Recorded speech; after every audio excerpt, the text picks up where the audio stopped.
Hello students, welcome to Adroit Institute of Commerce. मेरा नाम है प्रियल। आज हम पढ़ेंगे जॉइंट स्टॉक कंपनी। हमने सोल प्रोप्राइटरशिप पढ़ लिया, हमने ये पढ़ लिया कि हिंदू अनडिवाइडेड फैमिली बिजनेस क्या होता है, हमने पढ़ा कि कोऑपरेटिव सोसाइटीज़ क्या है और पार्टनरशिप क्या है। ये चीज़ें हम डिस्कस कर चुके हैं। आज हम पढ़ेंगे जॉइंट स्टॉक कंपनी क्या है।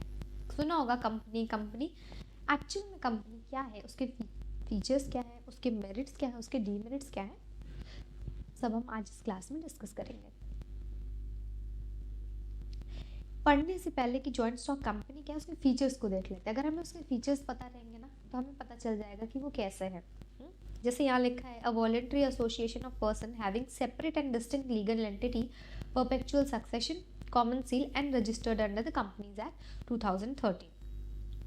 तो हम क्या करेंगे, फीचर्स पढ़ते हैं।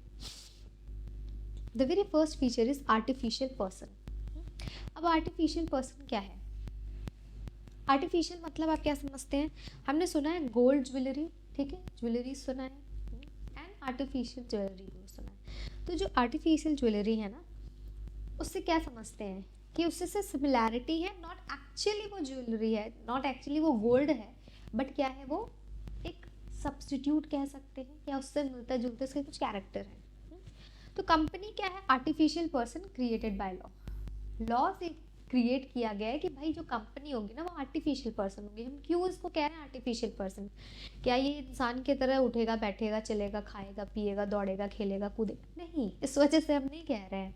हम आर्टिफिशियल पर्सन कंपनी को इसलिए कह रहे हैं क्योंकि लॉ में ऐसा बोला गया है कि जो कंपनी है ना वो एक नॉर्मल पर्सन के लिए कॉन्ट्रैक्ट में एंटर कर सकता है, ठीक है, किसी भी कॉन्ट्रैक्ट में लीगली एंटर कर सकता है।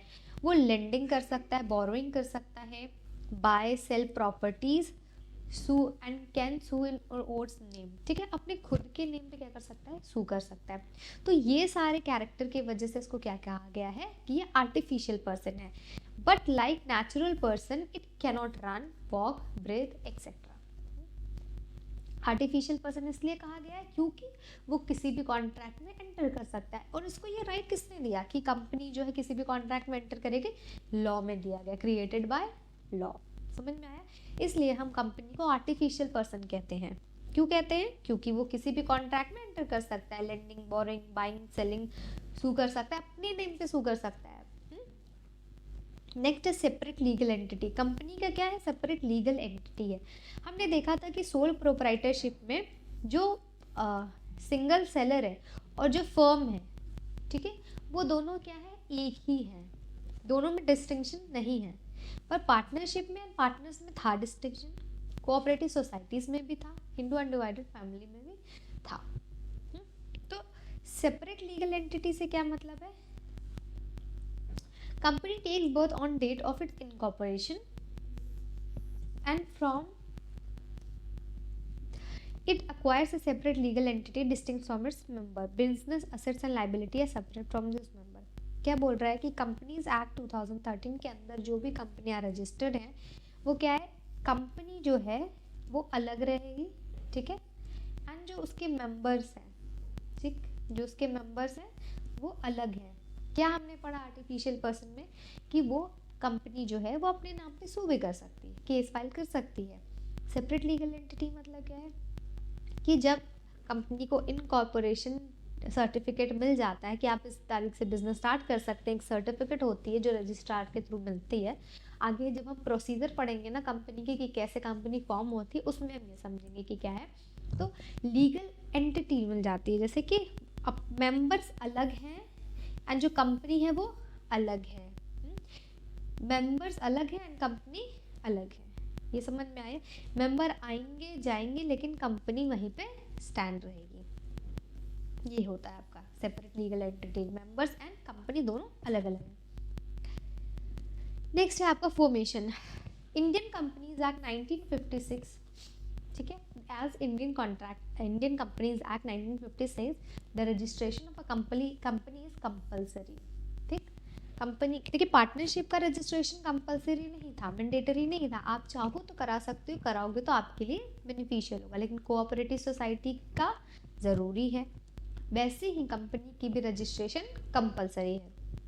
The formation of a company involves preparation and submission of several documents with the registrar of company and fulfillment many legal formalities.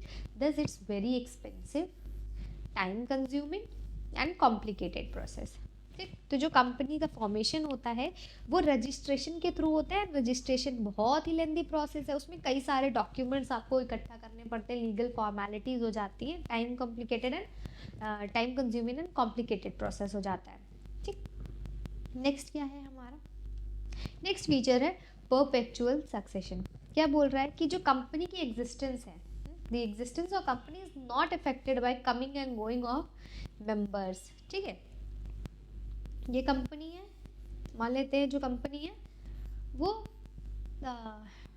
इसमें 100 लोग हैं. ठीक, 100 मेंबर्स हैं. ये 100 मेंबर्स चले गए और इनके जगह दूसरे 100 मेंबर्स आए, तो क्या कंपनी इन 100 मेंबर्स के भरोसे थी? नहीं, कंपनी अलग है, मेंबर्स अलग है, दोनों के सेपरेट लीगल एंटिटी है. हमने ये पढ़ा पीछे ऊपर फीचर में. ये बोल रहे परपेचुअल सक्सेशन मतलब कि कंपनी में लोग आए या जाएं, इससे कंपनी को कोई भी फर्क नहीं पड़ेगा. कंपनी फर्क नहीं पड़ेगा कहने का मतलब ये नहीं है कि उनके मैनेजमेंट में, नहीं, कंपनी में फर्क नहीं पड़ेगा. इसका मतलब ये है कि कंपनी वही स्टैंड करेगी, कंपनी वही की वही स्टैंड करेगी. The company is created by the law, and the law can only bring it to an end. It can brought to an end only when the entire legal procedure of winding up. ये आपको याद करना है कि जैसे formation होती है company बहुत सारे लंबे प्रोसीजर्स के थ्रू होती है, डॉक्यूमेंटेशन सबमिशन से होती है, उसी तरह अगर आपको कंपनी बंद करनी है, कंपनी एंड पे लाना है, तो मेंबर्स वहाँ से सारे चले जाएंगे तो कंपनी नहीं एंड हो जाएगी. कंपनी में मेंबर्स नहीं भी रहेंगे तो कंपनी एंड पे नहीं आएगी. आपको प्रोसीजर करना होगा, लीगल फॉर्मेलिटी करना होगा, जिसको हम बोलते हैं वाइंडिंग अप. क्या बोलते हैं? वाइंडिंग अप बोलते हैं. ठीक, वाइंडिंग अप. जब वाइंडिंग अप होगा तभी आपका जो कंपनी है वो बंद हो सकती है. कंट्रोल की बात करते हैं कि अब कंट्रोल में कैसा है कंपनी में. देखिए, share holders are the owner of the company, yet in true sense they do not have any right to involve in day-to-day affair of the company. In real sense, the entire control and management of business lies in the hand of boards of directors. They appoint the top management and other officials for carrying out business. हम क्या सोचते हैं कि जो share holder है, share holder जो company में पैसे लगाते हैं वो ओनर होते हैं. ठीक है, ये तो हो गए ओनर, पर मैनेजमेंट ये नहीं करते हैं. डे टू डे एक्टिविटी के लिए जो मैनेजमेंट की रिक्वायरमेंट है वो कौन करता है? देखिए, सारा कंट्रोल किसके हैंड में होता है? बोर्ड्स ऑफ डायरेक्टर्स के. आपको क्या बताना होगा कि मैम देखिए जो शेयर होल्डर है ना वो तो ओनर होते हैं. ठीक, डे टू डे एक्टिविटीज़ में वो पार्ट नहीं लेते हैं. एंटायर कंट्रोल किसके हैंड में होता है? बोर्ड्स ऑफ डायरेक्टर्स के. वो अपॉइंट करते हैं top management and other official. फिर जब टॉप मैनेजमेंट अपॉइंट हो जाएंगे फिर उनके नीचे वाला लेवल के लोगों को अपॉइंट की जाएगी. तो कंट्रोल आप किसको कहेंगे? पूरा कंट्रोल बोर्ड्स ऑफ डायरेक्टर पे है. वो डिसाइड करेंगे कि टॉप मैनेजमेंट में कौन होगा. ठीक, लाइबिलिटी की बात करें, ये फीचर तो आपको हर में लिखना कंपलसरी होता है. लाइबिलिटी की बात करें तो जो मेंबर्स की लाइबिलिटी होती है, जो शेयर होल्डर्स की लाइबिलिटी होती है, limited to the extent of capital contributed by them in case loss, the member are held liable only to the unpaid amount of share held by them. जैसे example देखते हैं, Joseph is holding 1000 shares of ₹10 each, on which he has paid only ₹8. 1000 share लिए हैं 10 रुपए के, कितना हो गया? 10,000. पर उन्होंने कितना पे किया है? 8 रुपीज़ पर शेयर. उन्होंने कितना शेयर पे? 8000. कितना बचा? 2000. ठीक, therefore in case of loss of company failure etc he is liable to pay only 2000. the unpaid amount of his capital on 1000 shares is ₹2.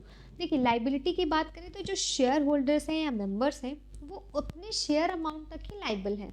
अगर उन्होंने 1000 शेयर 10 रुपए की खरीदी है तो मतलब 10,000 के लिए वो लाइबल है. हालांकि उसमें से उन्होंने 8000 पे कर दिया है.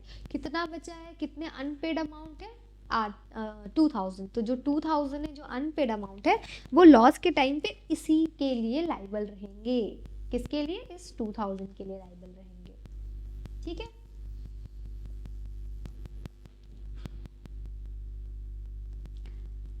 Common seal. देखिए आपका खुद का कुछ सिग्नेचर होता होगा कि ये देखिए ऐसे किया ऐसे किया, ये सिग्नेचर है। पर जैसे आपने पढ़ा ऊपर की कंपनी आर्टिफिशियल पर्सन है, वो कॉन्ट्रैक्ट किसी भी कॉन्ट्रैक्ट में किसी भी तरह के कॉन्ट्रैक्ट में एंटर कर सकता है, ठीक है, बाइंग सेलिंग लेंडिंग बोरिंग। तो अगर वो एंटर करेगा तो किस तरह से करेगा? हमने जब भी कॉन्ट्रैक्ट साइन करते कोई भी कॉन्ट्रैक्ट एंटर करते तो उसमें सिग्नेचर करना ज़रूरी होता है, डेट मेंशन करना ज़रूरी होता है। अब कंपनी कैसे करेगा साइन? कोई वो जीवित पर्सन तो है नहीं, कोई जीवित इंसान है नहीं कि लिविंग पर्सन है भाई आके वो सिग्नेचर कर दे। तो हमें क्या करना पड़ता है कि since company is an artificial person it sign through a common seal. Common seal is an official signature of a company. Any document which does not have the common seal of the company is not legally binding on the company. तो आप कह सकते हो कि official signature of company को क्या कहते हैं? कॉमन सील कहते हैं। क्योंकि कंपनी आर्टिफिशियल पर्सन है, उसको n नंबर्स ऑफ कॉन्ट्रैक्ट में एंटर करना पड़ेगा, तो वो किससे करेगी? ऑफिशियल सिग्नेचर के कंपनी के, जिसको हम क्या कहते हैं? Common seal. क्या कहते हैं? कॉमन सील कहते हैं। रिस्क बेयरिंग की बात करें तो the risk of loss is borne by all the share holders whose number is quite high as compare to any other form of business organisation. Hence the loss of risk gets separate over large number of share holder. देखिए ये एक company है, ठीक, shares क्या होता है? Single unit of the capital. Company में ये ना, ये कैपिटल हमने क्या किया है? लगाए हैं। एक कंपनी में इतने कैपिटल हमने लगाए हैं अज्यूमिंग। इसमें कई सारे शेयर होल्डर्स हैं, नंबर ऑफ शेयर होल्डर्स हैं, ठीक है। तो हम क्या करते हैं? इक्वली इसको डिस्ट्रीब्यूट कर देते कि भाई सब लोग किसके कितने हिस्से में शेयर्स हैं, ठीक। ये हो गया, इतना इतना क्या है? सबने शेयर लिया हुआ है। ये क्या है ना? ये सिंगल यूनिट ऑफ कैपिटल, ठीक।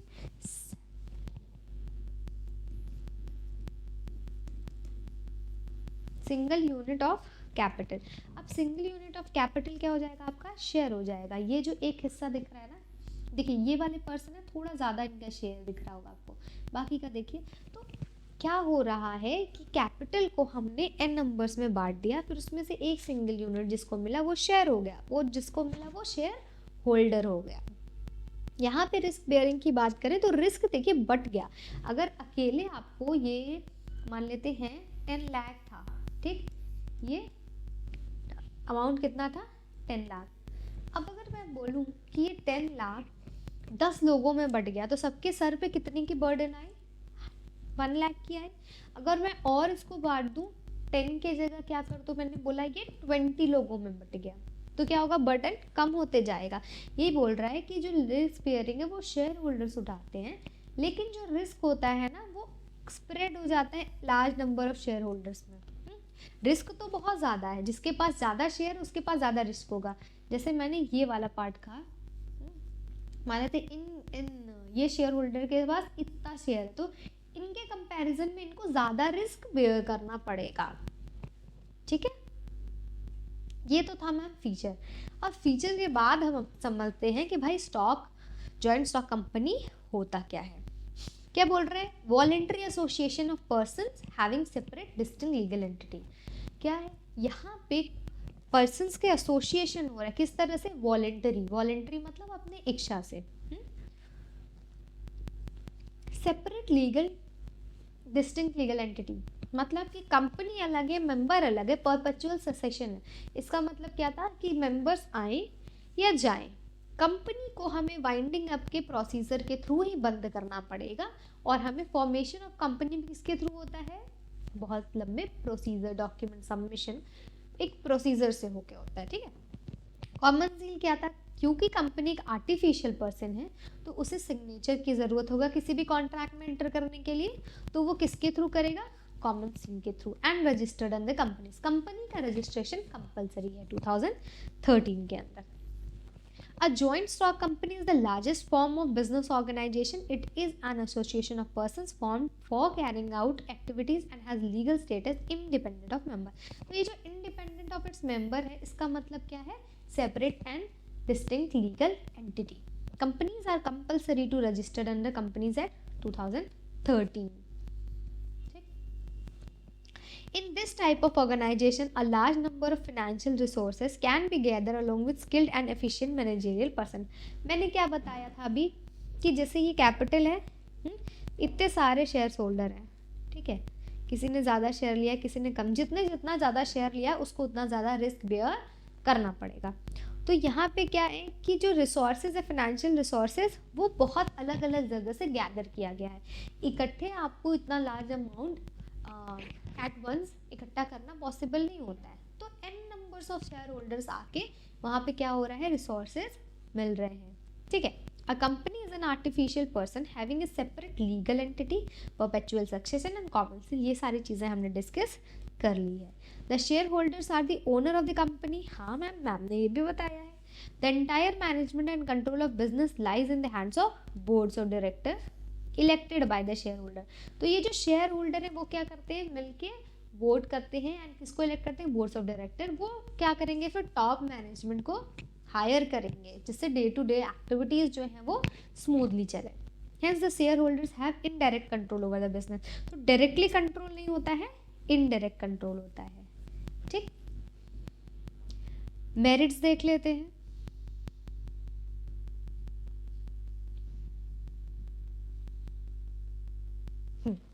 सबसे पहला मेरिट है लिमिटेड लाइबिलिटी. लाइबिलिटी लिमिटेड हमने पढ़ा था वहाँ पे कि 1000 शेयर ₹10 के थे, अनपेड पेड कितने थे, ₹1000 के 8 शेयर. तो जो बचा कितना, ₹1000 के पर शेयर ₹2, मतलब 2000 तक के लिए ही आप लाइबल होगे. जितना आपने शेयर खरीदा है और जो अमाउंट अनपेड है आप उतने अमाउंट के लिए ही लाइबल होगे, ठीक है. They are not personally liable. अब आप ऐसा नहीं कर सकते कि आपको अपने पर्सनल प्रॉपर्टी को सेल करके लाइबिलिटी को कम करना पड़े. This reduce the degree of risk borne by the share holder. तो ये सबसे अच्छी बात है कि हमारे जो लाइबिलिटी है वो शेयर्स तक ही लिमिटेड है. ट्रांसफर ऑफ इंटरेस्ट, इसका मतलब क्या है कि the share of public limited company can easily be transferred and can also be sold in the stock market. Hence ease of transfer of share make it very beneficial for investor to invest in the company, ठीक. For example, आज आपने एक company में shares purchase किए, now you are the share holder. आपने equity purchase किया किसी company का. इक्विटी एंड प्रेफरेंस शेयर वो भी हम आगे पढ़ेंगे कि क्या होता है. अभी आप ये समझो कि हमने एक शेयर खरीदा, एक ओनरशिप हमें मिल गई कि भैया मैंने 1000 शेयर्स खरीदे ₹100 के, ये खरीद लिए. अभी मेरे पास पैसे थे. कल को क्या हुआ ना, मुझे रिक्वायरमेंट हुई किसी वजह से, ठीक, किसी इमरजेंसी केस में मुझे पैसों की रिक्वायरमेंट हुई. हमने क्या किया, हमने तुरंत उस शेयर को बेच दिया, सेल कर दिया एंड जो अमाउंट मिला हमने उससे यूज़ करके अपने रिक्वायरमेंट को फुलफिल किया.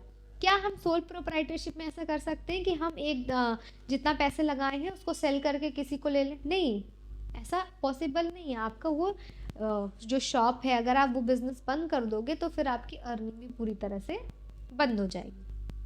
हो सकता है कि मैंने 1000 शेयर्स में से सिर्फ और सिर्फ 500, उस समय जो प्राइस था वो 120 हो गया, तो हमने 500 शेयर पे ₹20 का मुनाफा कमाया. समझ में आया? तो ट्रांसफर ऑफ इंटरेस्ट क्या है कि आप जब चाहो शेयर परचेज कर सकते हो एंड सेल कर सकते हो. परपेचुअल एग्जिस्टेंस, इसका मतलब क्या है कि जो कंपनी है अपने मेंबर से अलग है, तो डेथ, इंसॉल्वेंसी, रिटायरमेंट, जो एक्सीडेंट, किसी भी तरह की चीज़ें उनको इफेक्ट नहीं करता है. कंपनी बंद कब हो सकती है, वाइंडिंग अप के थ्रू. किसके थ्रू? वाइंडिंग अप के थ्रू ही कंपनी बंद की जा सकती है. स्कोप ऑफ एक्सपेंशन, ये क्या बोल रहा है कि हम कंपेयर करें अगर sole proprietorship, partnership forms of organisation थे, तो कंपनी के पास क्या है, लार्ज फाइनेंशियल रिसोर्सेज है. क्यों? सोल प्रोप्राइटरशिप में एक अकेला पर्सन था जो कैपिटल लगाता था एंड वो अपने लाइबिलिटीज़ को लाइबिलिटीज क्या था उसकी, अनलिमिटेड थी, वो घर से ला के उनको क्या करना होता था, अपने डेट को क्लियर करना पड़ता था। पार्टनरशिप में मान लेते हैं 50 मेंबर्स मैक्सिमम हो सकते हैं, लेकिन कंपनी में क्या है, कंपनी में बहुत सारे मेंबर्स हो सकते हैं as comparison to these to.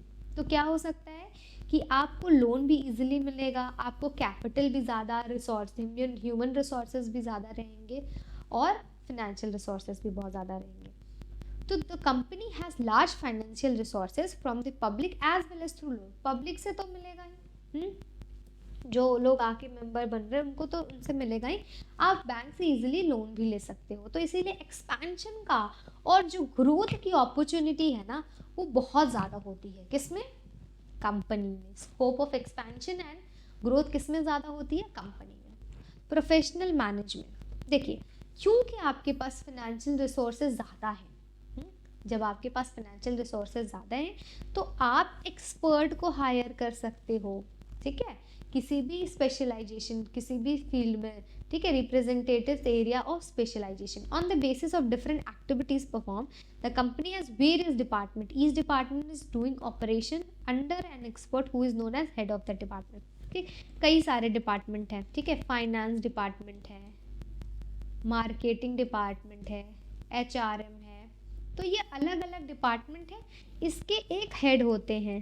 ठीक, हमने क्योंकि हमारे पास इतना पैसा है हम हेड को अपॉइंट कर सकते हैं, हम क्या कर सकते हैं, हम चाहें तो हम ह्यूज फाइनेंशियल रिसोर्सेज के हेल्प से एक्सपर्ट को हायर कर सकते हैं।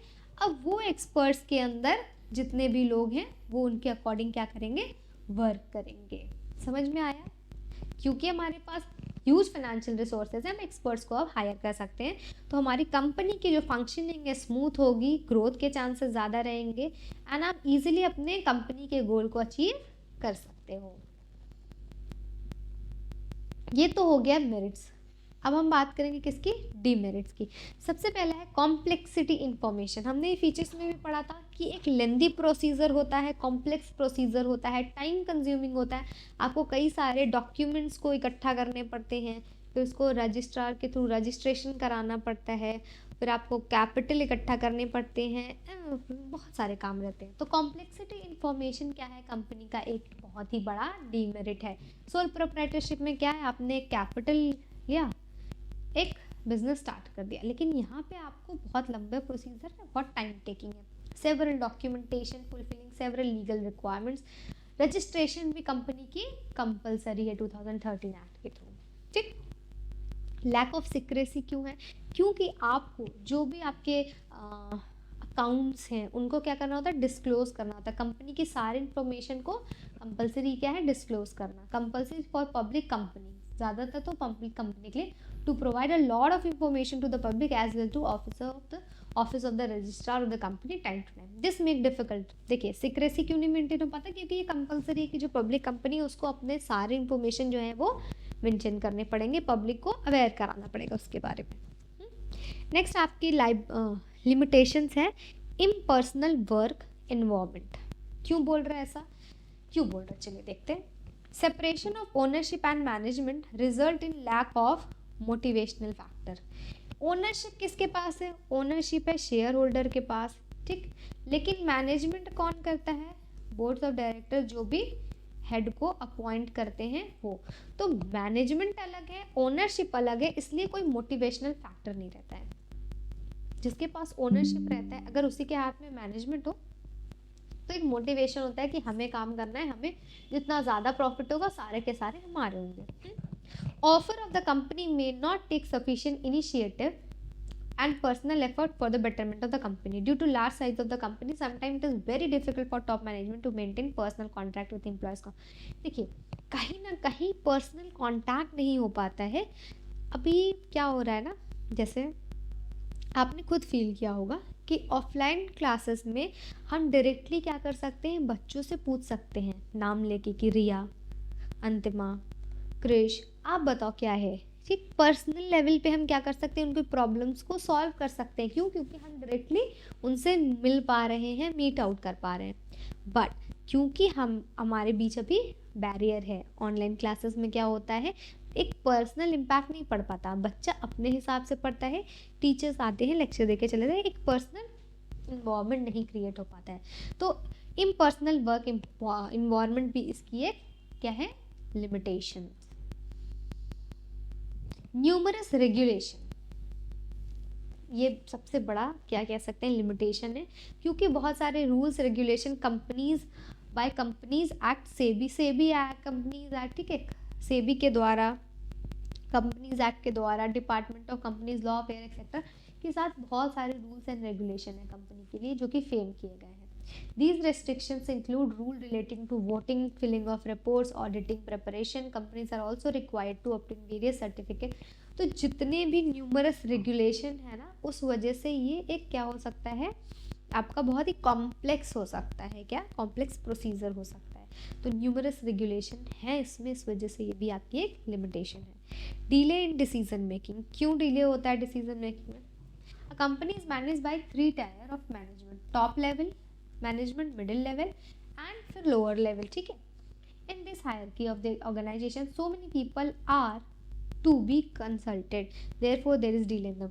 अब देखिए सोल प्रोप्राइटरशिप में एक ही डिसीजन मेकर था, हमने पढ़ा था, रामलाल जी थे। इनको अगर कोई डिसीजन लेता है, ये प्रॉम्प्ट डिसीजन लेंगे, क्यों? क्योंकि इनको किसी से पूछना नहीं है। बट कंपनी में कई सारे कह सकते हैं मैनेजमेंट के लेवल्स हैं, टॉप है, फिर मिडिल है, फिर क्या है, लोअर है। तो इनको ये टाइम टेकिंग हो जाता है। क्यों? क्योंकि एक जैसे कि आप मान लेते हैं आप सबसे छोटे हो अपने घर में, ठीक, आप अपने भैया दीदी से बोले कि मुझे मूवी देखने जाना है, वो क्या कहेंगे मम्मी पापा से पूछ लो। फिर मम्मी से पूछा जाएगा, मम्मी क्या कहेंगी, जाइए पापा से पूछिए। पापा फिर क्या कहेंगे कि जो मन करे वो करो, जो एक बार दादा दादी से पूछ लो। तो क्या हो रहा है ना कि टाइम लग रहा है। ऐसे ही अगर आप क्या करो, आपने डायरेक्टली दादा दादी से पूछ लिया, या आपको किसी से पूछने की ज़रूरत नहीं है। अगर आप इस सिचुएशन में हैं कि आपको किसी से पूछने की ज़रूरत नहीं, वो तो सबसे कम टाइम कंज्यूमिंग होगा।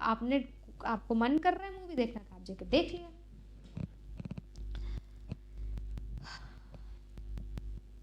ओलिगार्चिक मैनेजमेंट, इसका मतलब क्या होता है कि a company is a democratic institution where the shareholder, the owner of the company, are represented by boards of directors. But in reality, majority of shareholder have minimum influence in terms of controlling and operating in the business. The entire control and power of taking major business decision lies only with the boards of directors. देखिए क्या बोल रहा है कि owner कौन है? Owner है आपके शेयर होल्डर्स, ठीक। मैनेजमेंट के डिसीजन ज़्यादातर कौन लेते हैं? Boards of director. तो ओलिगार्चिक मैनेजमेंट हो जाता है management by few people and not democratic management. ये आपका क्या हो जाएगा? एक लिमिटेशन हो जाएगा। अभी ये देखो कॉन्फ्लिक्ट इन इंटरेस्ट कैसे अराइज होगा। वहाँ पे कई सारे शेयर होल्डर्स हैं कंपनी में, ठीक है।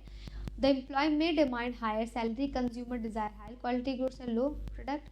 देखिए सबके अपने अपने गोल्स हैं। एम्प्लॉय जो है उसको हाई सैलरी चाहिए, जो कंज्यूमर है उसको हाई क्वालिटी प्रोडक्ट चाहिए, कम प्राइस पे चाहिए। तो सबके जो गोल है, इंटरेस्ट है, वो क्या अलग है, इसलिए कॉन्फ्लिक्ट राइज हो सकता है। अब हम देखेंगे difference between company and cooperative society. देखिए